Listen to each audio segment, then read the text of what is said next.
Gusto mo bang ma-overcome yung social anxiety mo? Ito yung 3 tips para mas madali mong ma-overcome ito. At ito din yung ginagawa ko sa mga previous content ko para makapag-approach ng mag-isa sa strangers on public.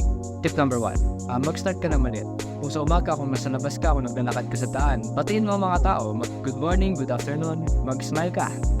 Kuya, good morning. Ako pag naka-tricycle ako o nakamotor no, bumabati ako ng good morning sa mga nakakasalubong kong tao. Kahit na hindi nila ako naririnig. Good morning po.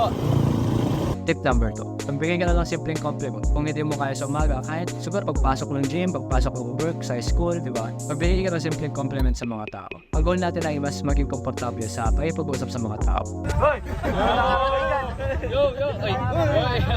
Tip number 3, take action agad. Kung napapanood mo to, bumati ka sa mga tao. Mag-good morning or mag-good afternoon ka sa kanila. Siyempre, ulit-ulitin mo lang to para makita mo yung pagbabago. At kung gusto mo na makakatulong dito, mag-follow ka lang.